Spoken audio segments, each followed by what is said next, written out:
উদ্যোক্তা হইতে হলে আপনার এমন মন মানসিকতা রাখতে হবে যে আপনি দুনিয়ার সব কাজ পারেন, সব কাজ, তাতে যতই কষ্ট হোক না কেন। কজ বাংলা একটা প্রবাদ আছে, কষ্ট করিলেই কেষ্ট মেলে।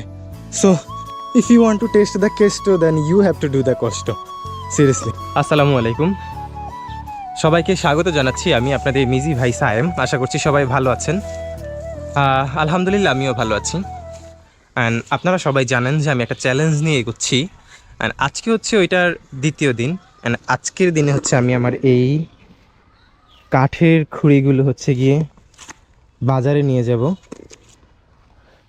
কাঠের মেইলে এগুলোকে ভাঙানোর জন্য। এইগুলো দিয়ে হচ্ছে আমি আমার প্রয়োজনীয় কিছু কাঠ তৈরি করব, যেটা কিনা আমার চ্যালেঞ্জে আমার জন্য অনেক উপকারী বলে প্রমাণিত হবে। তো এখন হচ্ছে এগুলো ওই যে রাস্তার কাছে নিতে হবে, তারপর রাস্তার কাছ থেকে ভ্যানে করে নিয়ে যাব বাজারে। আচ্ছা, তাহলে এবার একটু কাজ করি নাকি। কাঠের কুড়িগুলা নিজেই টানতেছি, কজ উদ্যোক্তা হইতে হলে আপনার এমন মন মানসিকতা রাখতে হবে যে আপনি দুনিয়ার সব কাজ পারেন, সব কাজ, তাতে যতই কষ্ট হোক না কেন। কজ বাংলা একটা প্রবাদ আছে, কষ্ট করিলেই কেষ্ট মেলে। So if you want to taste the Keshto then you have to do the কষ্ট, সিরিয়াসলি।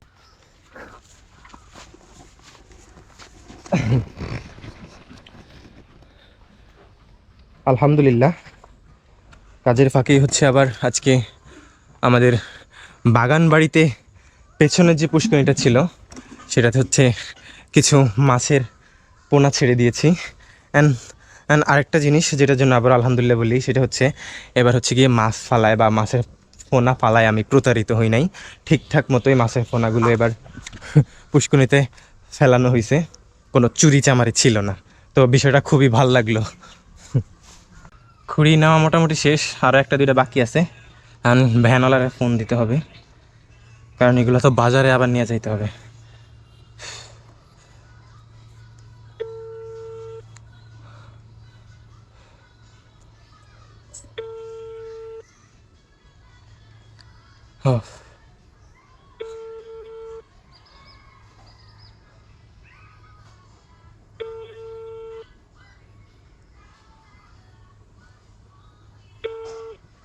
আসসালামু আলাইকুম ভাই। ওই যে আমি মহেশপুর থেকে কইছিলাম, ওই দিন ইয়ার কি জানি গাছ নেওয়ার কথা ছিল।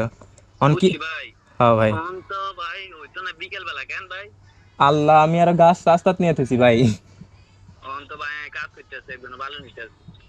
কেউ আসেনি ভাই, তাহলে একটু ব্যবস্থা করে দেন না। কোন সময় যাইতেছেন?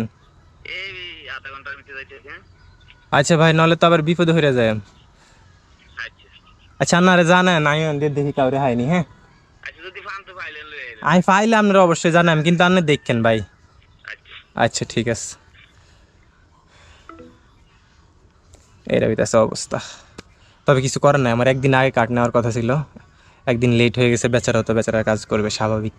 গাছের খুঁড়িগুলো নিয়ে আমি এই মুহূর্তে আছি মেইলের ঠিক সামনে। মেইলে আসলে প্রতিনিয়তই কাজ থাকে। এখন আমি মেইলের ভিতরে গিয়ে কথা বললে আমার মনে হয় না যে কথাগুলো বোঝা যাবে। আমি জাস্ট আপনাদের ভিতরে নিয়ে যাই, আপনারা একটু কাঠ ভাঙানোর দৃশ্যটা দেখেন।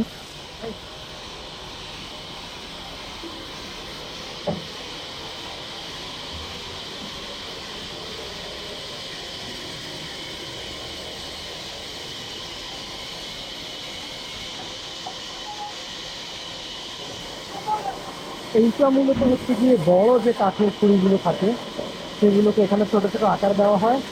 তারপর বাদ বাকি এই মেশিনটাতে হচ্ছে আমাদের যে সাইজের যে ধরনের কাঠ লাগে সেগুলোকে এখানে ভাঙানো হয়। আমি জানি না আমার কথাগুলো বোঝা যাচ্ছে কিনা, বাড়িতে হয়তো গিয়ে চেক করলে বুঝতে পারবে। বাট আপনারা একটু উপভোগ করেন, আর আমিও দাঁড়ায় দাঁড়ায় দেখি। এই পাশে কিন্তু আমার আব্বু আছে, আব্বুর সাথে নিয়ে আসি কাঠের মেইলে।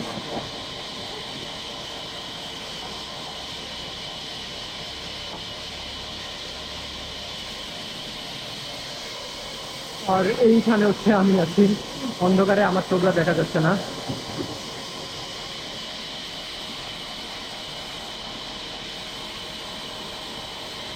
তবে একটা আফসোসের বিষয় হচ্ছে কাঠ ভাঙাটা আসছে কিন্তু লাকড়ি হচ্ছে বেশি।